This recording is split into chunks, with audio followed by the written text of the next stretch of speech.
muy tocada la frontal del área pequeña. Andreas Pereira, los dos de esa selección, centro de lo consigue y el colegiado penalti. Con mucha pequeña disparo.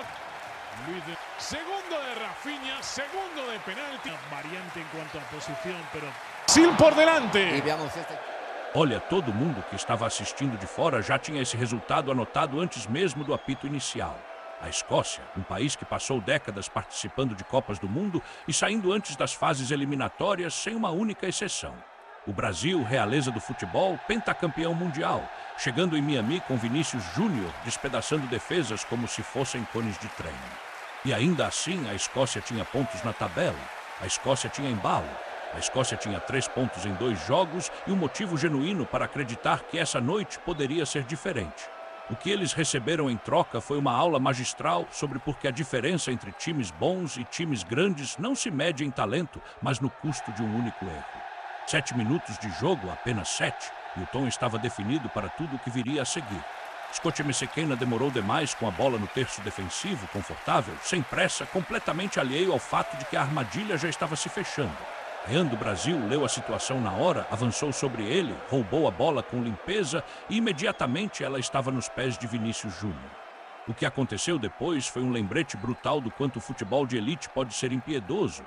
2 toques, goleiro driblado, bola encaixada na rede vazia, sem pânico, sem drama, sem hesitação, apenas precisão fria e sufocante. É isso que parece quando um atacante de classe mundial fareja um erro. Você não se recupera, você não alcança de volta. O castigo é imediato e é permanente. Mas o que tornou o primeiro tempo verdadeiramente impressionante foi que Vinícius não parou por aí. Ele balançou as redes 3 vezes antes do intervalo. O segundo, por volta dos 25 minutos, veio depois que Jacques Endre hesitou na saída de bola e Vinícius aproveitou, mas o árbitro foi chamado ao VAR e anulou o gol por falta do brasileiro na jogada. Gol cancelado. A Escócia respirou de novo por pouco.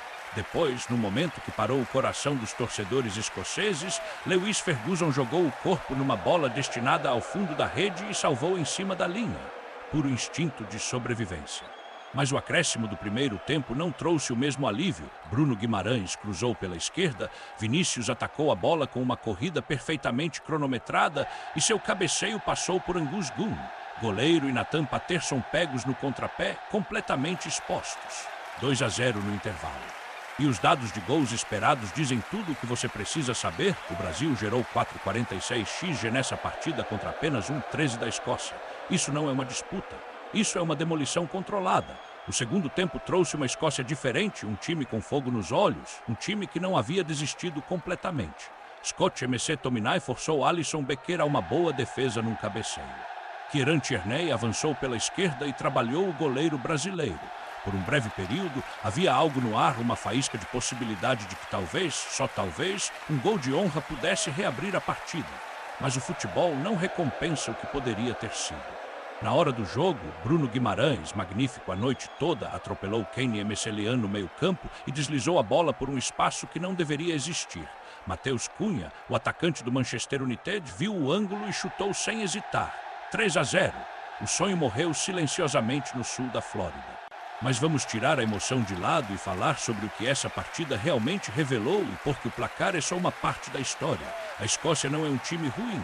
Eles bateram o Haiti, conquistaram um ponto contra Marrocos, demonstraram caráter e organização ao longo do grupo. Mas o Brasil de Carlo Ancelotti está jogando num nível que expõe cada fraqueza, cada meio segundo de hesitação, cada momento de indecisão. Ancelotti, aliás, acabou de se tornar o primeiro técnico italiano a levar uma seleção às fases eliminatórias da Copa desde que Fábio Capello fez isso com a Inglaterra em 2010. Só no primeiro tempo, o Brasil desferiu 11 finalizações, o maior número antes do intervalo numa Copa do Mundo desde 2018.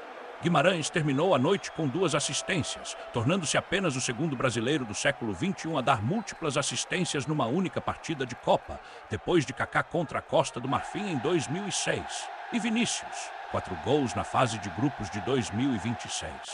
Esse número iguala o recorde brasileiro, compartilhado com Ronaldo em 2002, Neymar em 2014 e Jairzinho em 1970. Pense nos nomes dessa lista, pense em qual companhia isso coloca. E então veio o momento que ninguém esperava de verdade, o enredo secundário, que deu a essa noite uma dimensão emocional completamente diferente. Neymar entrou no segundo tempo. Sua primeira aparição com a camisa do Brasil em 981 dias. Desde outubro de 2023, ele havia estado ausente, lesões, recuperações, silêncio. E então, em Miami, sob as luzes de uma Copa do Mundo, ele voltou. A torcida reagiu da forma que só uma torcida consegue quando uma lenda retorna ao maior palco do mundo.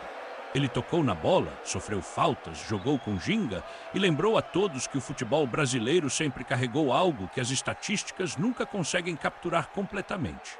Com essa aparição, ele se tornou apenas o quarto jogador da história a representar o Brasil em 4 Copas do Mundo diferentes, ao lado de Djalma Santos, Cafu e Pelé. A Escócia, para seu misto de sorte e azar, foi o time em campo durante esse capítulo da história do futebol. Então, como fica o quadro final? O Brasil avança do grupo C em primeiro lugar e enfrentará o vice-líder do grupo F nas oitavas de final. A seleção parece um time que está construindo algo significativo neste torneio, organizada, devastadora no contra-ataque, com matadores capazes de decidir jogos em frações de segundo. A Escócia, com 3 pontos, agora enfrenta uma espera que vai além do seu controle. Se elas avançarão como um dos 8 melhores terceiros colocados de toda a competição, será decidido em outro lugar nos próximos dias. Steve Clarke, após o apito final, foi direto. Os jogadores estavam vazios no vestiário, ele disse. As chances eram improváveis. E ele reconheceu o óbvio que o Brasil puniu praticamente cada erro que a Escócia cometeu, quase sem exceção.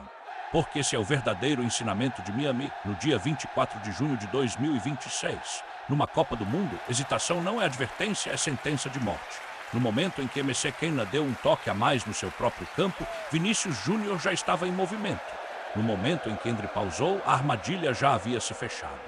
A Escócia não foi simplesmente superada em velocidade ou força, foi superada em leitura de jogo, em antecipação, em execução, por um time cujos atacantes operam numa frequência que a maioria das defesas neste torneio simplesmente não consegue sintonizar.